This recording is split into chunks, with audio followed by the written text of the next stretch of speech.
একদিন হযরত ফাতেমা রাদিয়াল্লাহু আনহু কোনো এক ওয়াক্তের নামাজ শেষ করে জায়নামাজে এসে অঝোরে কাঁদছিলেন। যথাক্রমে রাসূলুল্লাহ সাল্লাল্লাহু আলাইহি সাল্লাম ওই সময় কন্যার গৃহে গিয়ে এই দৃশ্য দেখতে পেলেন। তিনি জিজ্ঞেস করলেন, হে মা আমার, কী কারণে তুমি এভাবে ক্রন্দন করছো? ফাতেমা রাদিয়াল্লাহু আনহু বললেন, কি বলবো আব্বাজান, আমাদের এখন বড়ই দুরবস্থা চলছে। নিজের জন্য আমি পরোয়া করি না, কিন্তু আপনার জামাতার ন্যায় মহৎ ব্যক্তির কষ্ট দেখে আর সহ্য হয় না, তাই কান্না সংযত করতে পারিনি। একাধারে কয়েকদিন ধরেই আমাদের উপবাস চলছে। কন্যার এ দুঃখজনক কথা শুনে রাসূলুল্লাহ সাল্লাল্লাহু আলাইহি সাল্লাম তাকে লক্ষ্য করে বললেন, মা ফাতেমা, তুমি তোমার জায়নামাজের একটি কোণা জাগিয়ে দেখো।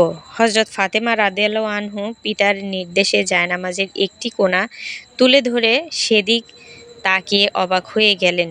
তিনি বললেন, হে আব্বাজান, এ কি দেখছি? এ যে গলিত স্বর্ণের স্রোত বয়ে যাচ্ছে। রাসূলুল্লাহ সাল্লাল্লাহু আলাইহি সাল্লাম বললেন, মা আমার, ওখান থেকে তোমার প্রয়োজন মতো স্বর্ণ তুলে রাখো এবং তা দিয়ে নিশ্চিন্তে তোমরা সংসার চালিয়ে যাও, আর সুখ শান্তি আরাম আয়েশ জাঁকজমক যা ইচ্ছা করতে থাকো, কিন্তু স্মরণ রেখো, পার্থিব জীবনের এই সুখ শান্তি কিন্তু স্থায়ী, পরকালের সুখ শান্তির পরিবর্তে পাবে। হযরত ফাতেমা রাদিয়াল্লাহু আনহু সাথে সাথে বলে উঠলেন, হে আব্বাজান, আমার এই স্বর্ণের দ্বারা দুনিয়ার সুখ সমৃদ্ধি আরাম আয়েশ ও জাঁকজমক কোনো কিছুরই প্রয়োজন নেই। যে অবস্থায় আছি, যদি তার চেয়ে আরও বহুগুণ কষ্ট সহ করতে হয় তাও করব, কিন্তু পরকাল কোনো রূপে নষ্ট করা যায় না। হযরত আলী রাদিয়াল্লাহু আনহু ও ফাতেমা রাদিয়াল্লাহু আনহু এর সংসারের অভাব অনটন ছিল নিত্যকার ঘটনা। ইচ্ছে করলে আলী রাদিয়াল্লাহু আনহু সচ্ছল জীবনযাপন করতে পারতেন, সে যোগ্যতা তার ছিল, কিন্তু তিনি পরলৌকিক জীবন মোকাবেলার পার্থিব জীবনকে অতি তুচ্ছ ও নগণ্য মনে করতেন, এবং তার জন্যই স্বেচ্ছায় তিনি পার্থিব কষ্ট বরণ করে নিয়েছিলেন। হযরত আলী রাদিয়াল্লাহু আনহু তার প্রতিবেশী কোনো এক লোকের সাথে এই চুক্তিতে তার কাজ করে দিতে রাজি হলেন যে তিনি কাজের বদলে ওই লোক থেকে কোনো মজুরি পাবেন না।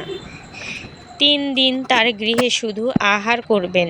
এভাবে 3 দিন অতীত হবার পর 4র্থ দিন মনোভোলা সরল স্বভাব আলী গৃহে ফিরে এসে ফাতেমা রাদিয়াল্লাহু আনহু এর নিকট জিজ্ঞেস করলেন, ওহে, গৃহে কিছু খাবার আছে কি, দিতে পারো আমাকে?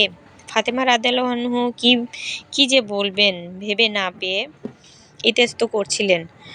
হযরত আলী রাদিয়াল্লাহু আনহু কিন্তু আবারও একই প্রশ্ন করলেন। তখন ফাতেমা রাদিয়াল্লাহু আনহু বললেন, ঘরে খাবার তো এই 3 দিন ধরেই কিছু নেই। ফাতেমা রাদিয়াল্লাহু আনহু এর জবাব শুনে সহসা আলী রাদিয়াল্লাহু আনহু এর মনে যেন হুঁশ ফিরে এলো। তিনি চিন্তা করলেন যে, হায়, সত্যিই তো, আমি তো 3 দিন পর্যন্ত ঘরে খাবার আছে কিনা তার কোনো খবরই রাখিনি, অথচ এখন আমি ফাতেমার কাছে খাবার চাচ্ছি। তিনি দুঃখ লজ্জায় যেন এতটুকু হয়ে গেলেন। ফাতেমা রাদিয়াল্লাহু আনহুকে লক্ষ্য করে বললেন, হে নবী নন্দিনী, তুমি আমাকে ক্ষমা করে দাও। নবীর কন্যা ফাতেমা রাদিয়াল্লাহু আনহু এরূপ অবস্থায় দিনের পর দিন কাটিয়ে দিয়েও কখনো কিন্তু স্বামীর প্রতি এতটুকু মাত্র অসন্তুষ্টি হননি, বরং আল্লাহর সন্তুষ্ট লাভের জন্য এমনি অবস্থায়ও মনে প্রাণে স্বামীর খেদমত ও সেবা যত্নে নিয়োজিত থেকেছেন। একদিন হযরত আলী রাদিয়াল্লাহু আনহু দিনভর কাজের সন্ধানে ঘুরেও কোনো কাজ জোটাতে না পেরে নিরাশ হয়ে সন্ধ্যায় গৃহে প্রত্যাবর্তন করার সময় কোনো স্থানে একটি কাজের খবর পেলেন। তখন আর গৃহে না এসে তিনি যথাস্থানে সেই কাজটির উদ্দেশ্যে ছুটে গেলেন। কাজটি ছিল এক বণিক ব্যক্তির উটের পৃষ্ঠ হতে তেজারতি মাল নামিয়ে দেওয়া। তিনি কাজ শুরু করে দিলেন। অনেক রাতে কাজ শেষ হলো। কাজে মজুরি পেলেন মাত্র 4 আনা। মজুরি যখন পেলেন তখন রাত এত অধিক যে বাজারের দোকানপাট সবই বন্ধ হয়ে গেছে। সারা বাজার ঘুরে একটি মাত্র দোকান খোলা পেলেন। তাও প্রায় বন্ধ হওয়ার উপক্রম। দোকানিকে বহু বলে ক্রয়ে পুনঃ রাজি করিয়ে তার কাছ থেকে কিছু জব ক্রয় করে তক্ষুনি গৃহের পানে ছুটে গেলেন।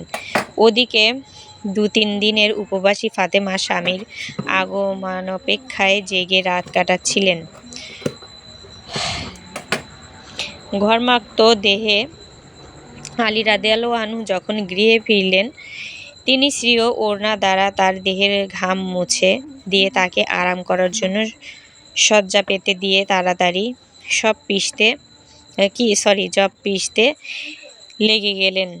জব পিষে রুটি তৈয়ার করে ফাতেমা রাদিয়াল্লাহু আনহু স্বামীকে জাগিয়ে উঠিয়ে খেতে দিলেন। তাকে খেতে দিয়ে নিজেও কিছু খেয়ে নিলেন। উভয়ের আহার শেষে দেখা গেল রাত শেষ হয়ে পূর্ব দিকে উষার আলো প্রকাশ পেয়েছে। রাসূলুল্লাহ সাল্লাল্লাহু আলাইহি সাল্লামের এক সাহাবী হযরত সালমান ফারসি রাদিয়াল্লাহু আনহু বলেছেন, একদিন আমি হযরত আলী রাদিয়াল্লাহু এর বাড়ি গিয়ে দেখতে পেলাম তার দুগ্ধপোষ্য শিশু হাসান রাদিয়াল্লাহু আনহু চৌকির উপরে শুয়ে রয়েছেন আর তার মাতা ফাতেমা রাদিয়াল্লাহু আনহু জাতার গম ভাঙছেন।